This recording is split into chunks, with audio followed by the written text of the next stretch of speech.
school basketball players play college. Okay, 1%. And then of those players, like less than 2% make the NBA for like 3 years. Virtually none of them become stars. Do you know how hard it is to become James Harden?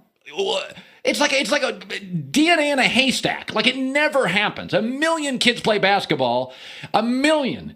And like there's one James Harden. You know, it doesn't work that way. So I don't think we understand sometimes. You can see high school football. We all know that's not great. And then you see college football and we're like, oh, those are great. I never had a single guy in my high school football league play college football. Not a single player in my league ever played college football. And then then you go to pro football.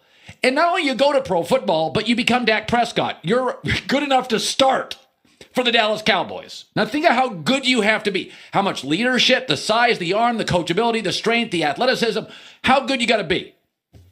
But what you're not is a mathematician. And I'll get to that in a second. So there's an article. The Packers played the Cowboys. Goulet is a huge Cowboy fan. He watches snaps, preseason games, practices. It's really sad. And so this Sunday, they have a 17-play drive to take the lead late on Green Bay. And on like a 2nd and 1, Dak was going to the end zone.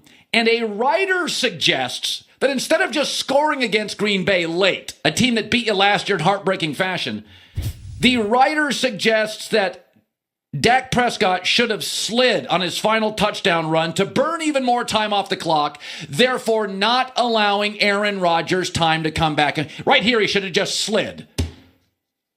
Okay. You do get pro football's not Madden. It's not a video game. You do ask the Seattle Seahawks about assuming you'll score a touchdown, about getting to the 1-yard line and thinking it's a guarantee. The game's on national TV. It's against the Packers. You have a chance to go ahead. You're 2-2, the season on the line. You're down 28-24. And you want Dak right here to slide to burn more clock. What in the hell are you talking about? Dak Prescott has a chance in the NFL to take the lead on the Packers. And you want him worrying about, Rod Marinelli's defensive 2 cover zone. I don't know if it'll work as I'm running down the field, how it will protect. This is not a video game. It's a real world. It's football.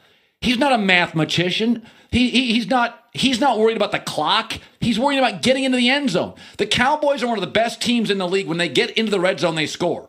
They've been in the red zone 18 times this year. They've scored 12.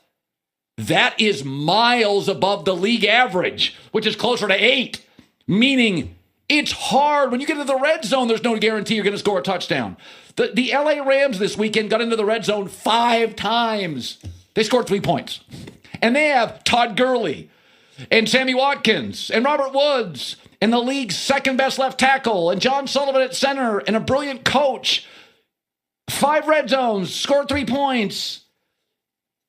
If Dak Prescott slides there and the Cowboys, for some reason, by the way, holding penalty back to the 15, late start, don't get the play. We're destroying Dak Prescott. We're writing columns about what a dope. You writers, this is not a video game. You score when you can score in the NFL. By the way, Doc Rivers, this year, it was game 1 loss to the Jazz in the playoffs, right? Joe Johnson hit the game winner at the buzzer. And the Clippers were down by 2. Chris Paul tied it with 13 seconds left. And a guy came out and some reporter asked Doc Rivers the same sort of situation. Were you thinking about eating clock instead of scoring? And here was Doc Rivers' response. Who would do that? Why would you ever do that? To maybe 5 seconds. So enough if you time miss, for nothing. the game's over. Right. Well, no, 5 seconds. That makes no sense. Right. I'm just asking. No, that is the dumbest thing I've ever heard. When you're down 2, right. you try to score. Exactly. And then you put it on you don't wait. You rely on your defense. You score. As quickly as you can, however if you can score in 1 second, you score. Man, you know how hard it is to make the NBA? To be in a playoff game and score? Do you know how hard it is to be in the NFL, to have a 17-play drive, and you want him to slide here and be a mathematician? Get into the end zone. The Seahawks figured that out in a Super Bowl. The Rams this weekend figured it out. Getting to the red zone's no guarantee you're going to score. You see that there's an average of